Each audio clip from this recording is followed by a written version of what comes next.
I'm joined now by first overall selection in the 2022 WHL Prospects Draft and Medicine Hat Tigers forward Gavin McKenna. Gavin, a lot of eyes are going to be on you as you enter your 16-year-old season with the Tigers this season and this year in September. So, how have you kind of been preparing over the summer to get ready for your first full season in Medicine Hats and the Western Hockey League? Um, yeah, I've been just trying to work on my physical game. I'm not the thickest of guys, so I've been trying to work on putting on weight. Just kind of preparing myself for the year against bigger guys, stronger guys, and also just working on all of the assets in my game, like my shot, my speed, my hands, and all that stuff that I can work on.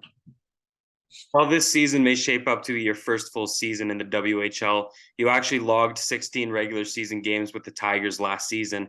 Can you tell me a little bit about what that experience was like and how it felt to be a member of the Tigers?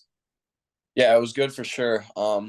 Just being in those games, getting a feel of what the league is like, and then for those four playoff games, I think that was really big for us. Playing against such a good team, the Winnipeg Ice, and then just being with the guys, building chemistry with them. I think that helped a lot, and it will help a lot for this upcoming season and next 3 years for sure.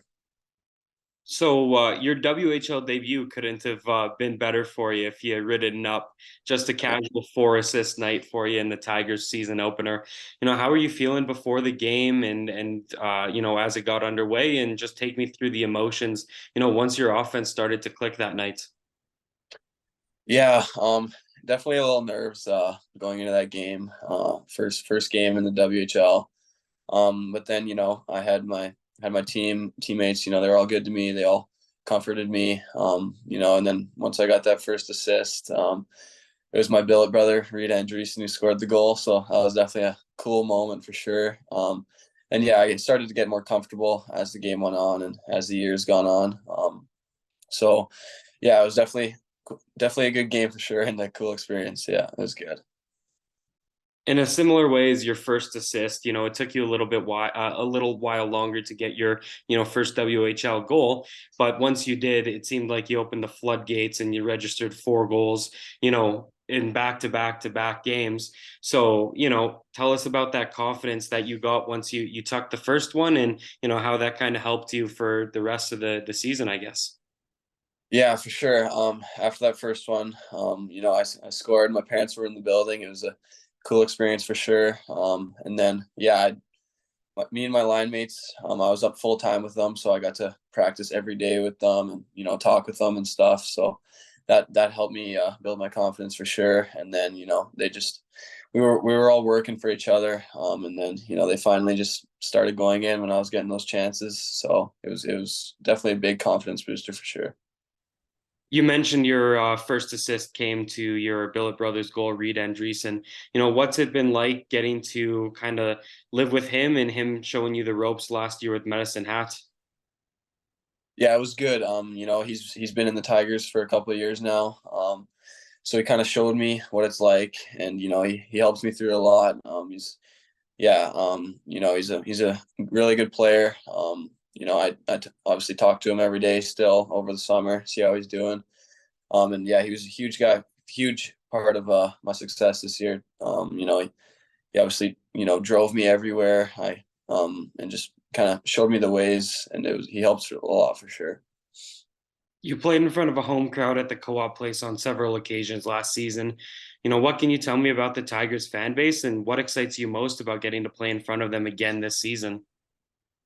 Yeah, they were unbelievable. I can't wait. I wasn't playing when I was down in the U18s. I got to sit in the stands and watch the fans, and they're unbelievable. They're really exciting and really energetic, and I think it's going to be a good year for us. So I can't wait to have all those fans coming in and out of the building and stuff, and I can't wait. Gavin, you're no stranger to the city of Medicine Hat as you played all season last year with the Southern Alberta Hockey Academy U18 prep team. It must have been nice getting to play so close to your WHL team and the organization you're a member of. So talk us about that. Talk to us about that convenience and having them so close to you at all, just about all times. Yeah, it was good for sure.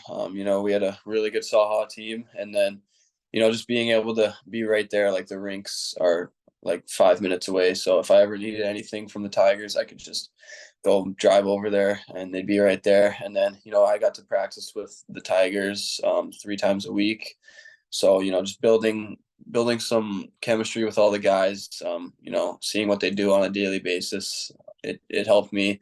And then, yeah, like I said, the Saha team they were excellent. We won the Circle K, or yeah, Circle K Classic, and then it was a really good experience for sure. And then, like after school or whatever, I'd go hang out with the Tigers guys, and like I said, just try to build as much chemistry as I can for the upcoming years.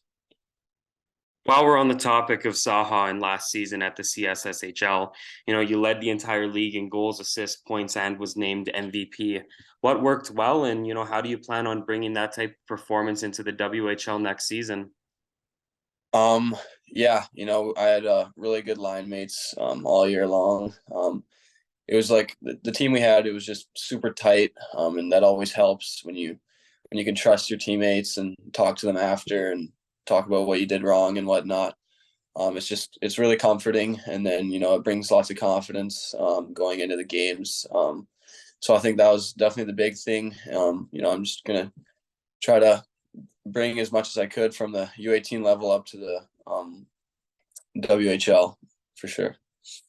Now, talk to us about your performance at the Canada Winter Games in Prince Edward Island. You finished the tournament with 31 points in 7 games and shattered the points record, which was previously 27 and was set in 1995. How does it feel to be the new record holder? And, what do you kind of owe a performance of that caliber to? Yeah, it was an unbelievable experience. Like I said, I've said in a couple interviews before, UConn had never won 2 games, I think, and then we won 3. So it was definitely an amazing experience for UConn for sure. And then just to kind of play with some old guys that I haven't played with for however many years and kind of reunite with them and get to just play for the UConn.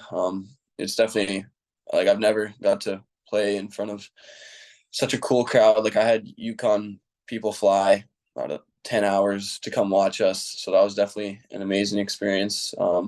And yeah, just playing for my hometown, it was an unbelievable experience. Can you tell us a little bit about the hockey community that you can find not only in Whitehorse, which is your hometown, but just the rest of Yukon? Yeah, I'd say that the main thing in the Yukon is pretty much hockey. It's surrounded by hockey. You know, there's not a ton of people, so there's not many hockey players, but most of the people you'll talk to from the Yukon are hockey players. So it's definitely cool. I think the sport's growing a ton. And yeah, there's lots of competition there. Growing up, you have to play against older guys and stuff like that. So it brings the competitiveness up a bit. And then once you get to that certain age, you gotta move away. But when there's lots of good role models coming from there, like the Cousins, and what he's doing in the NHL I think it inspires a lot of people in the Yukon to kind of start playing hockey and watch hockey and whatnot. So I think it's really cool for sure coming from such a small town and having that success.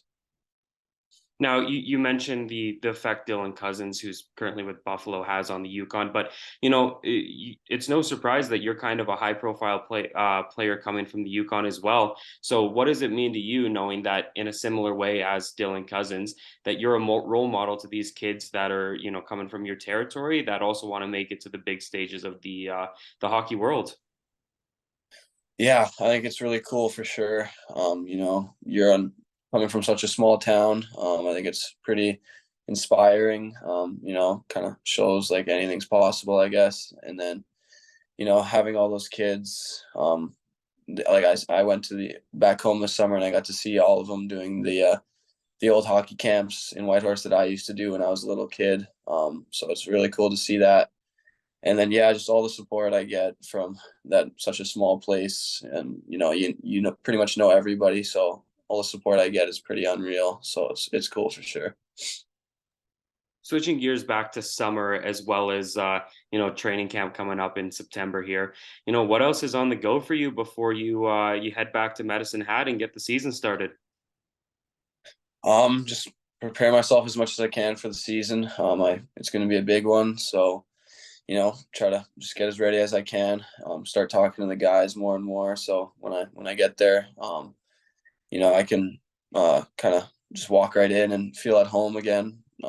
And then yeah, just keep working, get in shape as much as I can. So I'm prepared for camp and then the preseason, and then get right into the season there.